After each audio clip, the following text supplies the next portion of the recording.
Florence নাইটিঙ্গেলের সেবার আদর্শে অনুপ্রাণিত হয়ে যিনি আমাদের এই অঞ্চলে একজন আদর্শ নারী হয়ে উঠেছিলেন, সেই গোপা চক্রবর্তীর কাহিনী আমরা শুনব তার কন্যা সুস্মিতা চক্রবর্তীর কাছে। কিভাবে তিনি আমাদের অঞ্চলে মানুষকে সাহায্য করতেন, কিভাবে তিনি লড়াই করতেন সমাজের সবার সঙ্গে, তার কথা। নমস্কার সুস্মিতা, তোমার মা তো একজন আদর্শ নারী ছিল। আজকে 8ই মার্চ নারী দিবস, তার কাহিনীটা একটু শুনতে চাই। কিভাবে তিনি সমাজের একজন আদর্শ নারী হয়ে উঠলেন? কথা কাহিনীর সকলকে ধন্যবাদ জানাই, জয়ন্ত কাকুকেও ধন্যবাদ জানাই আমার মাকে এই সম্মানটা দেওয়ার জন্য। মা সকলের কাছে খুব আদর্শের জিনিস। মা মাই হয়। আমার মাও সেই আদর্শ ছিল। আমি ছোটোবেলা থেকেই দেখেছি আমার মা যেই সেবার কাজে যুক্ত ছিল, মানে তার সেবাটা শুধুমাত্র তার কর্মক্ষেত্রের মধ্যে আটকে থাকতো না, বাড়ি অবধি চলে আসতো। অথচ বাবাকে বলতো অফিসের কাজে অফিসে, বাড়িতে যখন তুমি থাকো বাড়িতে কিন্তু অফিসটাকে টেনে এনো না। কিন্তু মা কিন্তু সেটা করতে পারেনি। ইচ্ছা থাকলেও সেটা উপায় ছিল না, কারণ মার কাজটাই যেহেতু সেবার কাজ ছিল। আসলে আমি ছোটোবেলা থেকে দেখেছি যে আমি খুব ছোট তখন, আমার মা বাড়ির সামনে বাবা চাকরি করছে, আমাকে নিয়ে একবার এখানে একবার এখানে একবার এখানে এখানে, কারণ মা নেই।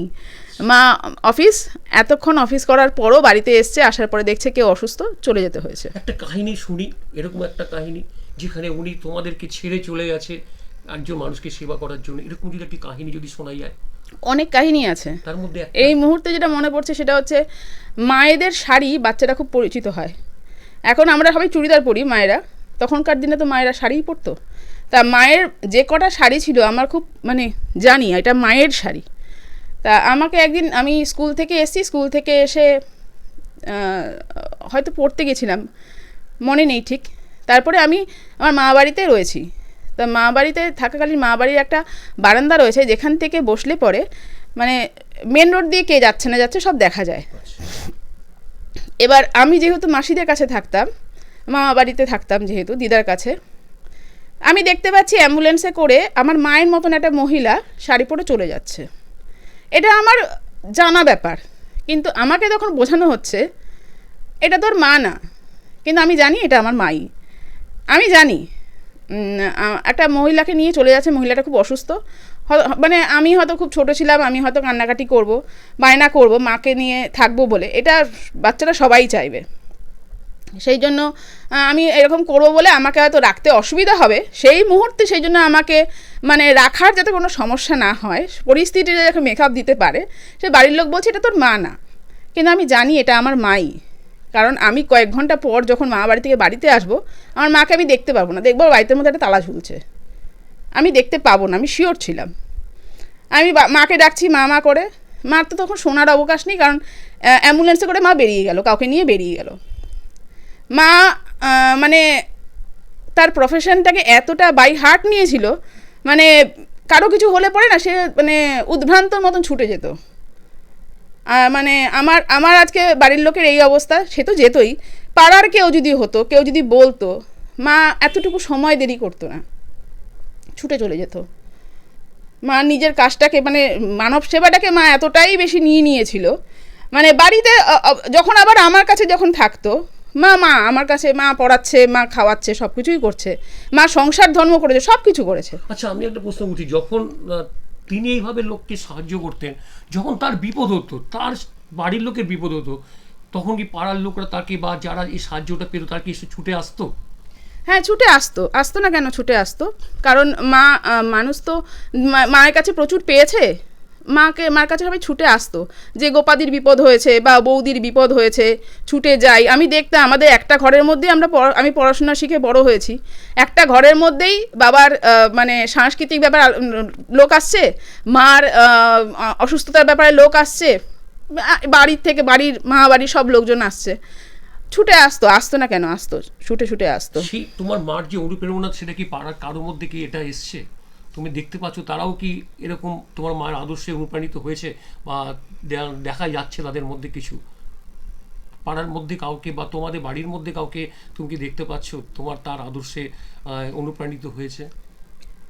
হয়তো হয়েছে, কারণ সবাই এখন মানে কেউ চায় না, আমার মনে হয় না কেউ কারো ক্ষতি চাক বা কারো ক্ষতি হয়ে গেলে ঘরের মধ্যে বসে থাকবে, এরকম মানসিকতা কেউ হয়তো নেই।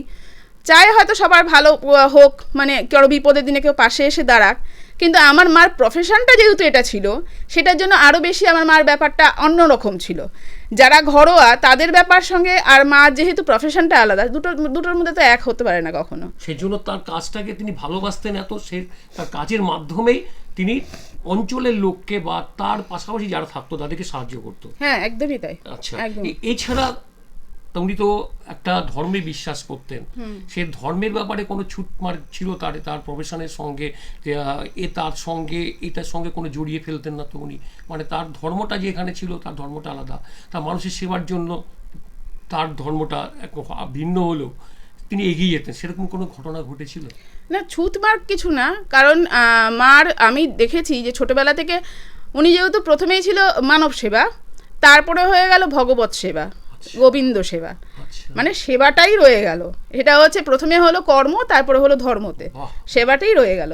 কিন্তু তাই নিয়ে সেটা, হ্যাঁ, এবার মা যেহেতু প্রথম থেকেই ঠাকুর বিশ্বাসী আর দেখতো যে এই মুমূর্ষু মানুষগুলোর মানে কি পরিণতি হতে পারে, তাতে হয়তো আমাদের মনে করে যে একজনের কাছে স্যারেন্ডার করলে আমরা কিছুটা হয়তো রেহাই পাই, সেই মুহূর্তে রিলিফ পাই।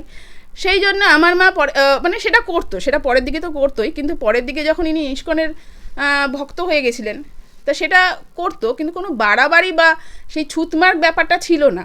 কারণ আমরা ইস্কন থেকে এটাই শিখি যে কোনো মানে কোনো ধর্ম বা এই যে মানে মুসলিম, হিন্দু, খ্রিস্টান বা এ ছোট জাত, এ বড় জাত, এ আসতে পারবে না, এ ব্যাপারটা দেখি না। কারণ ইস্কনে আমি একটা ক্লাসের মধ্যে ছিলাম, তো আমি শুনেছিলাম একজন ক্লাস নিচ্ছিলেন, উনি বললেন যে এ ঘরে কারা কারা রয়েছে, তা বলেছিল যে এতজন মহিলা, এতজন পুরুষ। উনি হেসে উত্তর দিয়েছিল প্রত্যেকে এক একজন পরমাত্মার অংশ। হ্যাঁ, আমরা প্রত্যেকেই আত্মা। জানতে পারি যে পরমাত্মা মানে সে ভগবান, তার অংশ হলাম আমরা। তাহলে ইস্কন আমাদের এটাই শিক্ষা দেয় যে প্রত্যেকে আমরা পরমাত্মার অংশ। তাই আমরা কে হিন্দু, কে মুসলিম, কে বৌদ্ধ, কে মানে ছোট জাত, উঁচু জাত, মানে মহিলা, পুরুষ, এইটা হিসাবে তাদের মধ্যে বিবেচিত হয় না। তাদের ব্যাপারটা হচ্ছে প্রত্যেকেই এক একজন আত্মা, প্রত্যেকেই হচ্ছে সেই পরমাত্মার অংশ, এটাকে নিয়ে তারা থাকে। আচ্ছা, এবার প্রশ্ন হচ্ছে, উনি তো মানব সেবা করতেন, ধর্ম সেবা করতেন, তাছাড়াও উনি ব্যবসায়ী ছিলেন, তিনটি দোকানও চালু করেছিলেন। কেন করেছিলেন? দোকানটা করার উদ্দেশ্য কী ছিল? আসলে আমার মা না প্রচণ্ড কর্মঠ, আমি কখনো দেখিনি আমার মাকে অলস সময় কাটাতে।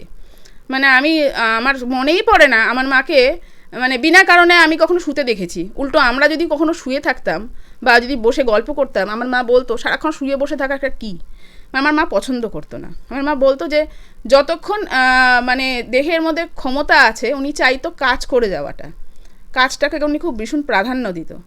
আর খুব পজিটিভ মানুষ ছিল, ওই নেগেটিভ আলোচনা এই সমস্ত থেকে দূরে থাকতো। যারা করতো তাদের বলে আমার সামনে এগুলো করিস না।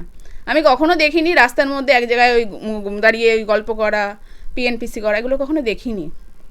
এবার আমার মা অফিস করতে করতে এই দোকানটা খোলে, এবং সেটা মার দোকান থেকে সেরকম ইনকামের জায়গাটা ছিল না, ছিল হচ্ছে যে আমি একটা জায়গায় সারাদিন পর এক জায়গায় যাব, গেলে পরে আমার বিক্রি হলো, তারপরে যাই হলো, কিন্তু আমি অনেকজনকে দেখতে পাবো, এটা সময়টা সে ভালো মতো যেন স্পেন্ড করতে পারে, সেই জায়গাটা উনি করেছিলেন। আর সেটাও ছিল দর্শকর্মারই দোকান, ছিল না, এখনও আছে দর্শকর্মারই দোকান, যাতে সেই ঠাকুর দেবতা রিলেটেডই সেই সব কিছু। আপনারা শুনলেন গোপা চক্রবর্তীর কাহিনী তার মেয়ে সুস্মিতা চক্রবর্তীর কাছে। তিনি শুধু একজন সেবিকাও ছিলেন না, ছিলেন ঘর সংসার, তার সঙ্গে তার যে কাজকর্ম সেই নিয়ে ব্যস্ত। আজকে নারীদের কাছে এটাই পাওয়ার, তারা এগিয়ে আসুন। সমাজের সেবা করতে হবে, ঘরের কাজ তো করতেই হবে, কিন্তু তার সঙ্গে সঙ্গে সমাজের সেবাও করতে হবে, তবেই একজন আদর্শ নারী হয়ে ওঠা যায়। এই আশা রেখে সুস্মিতাকে ধন্যবাদ দিয়ে আমাদের এই ছোট্ট অনুষ্ঠান শেষ করলাম। তার আগে আমরা তার হাতে তুলে দেবো আজকে নারী দিবসের একটি ছোট্ট মেমেন্টো, কেননা আমি যেহেতু জীবনী বিমার সঙ্গে জড়িত, আজকে জীবন বিমার পক্ষ থেকে এবং কথা কাহিনীর পক্ষ থেকে এই উপহারটি তার হাতে তুলে দিলাম। ধরো,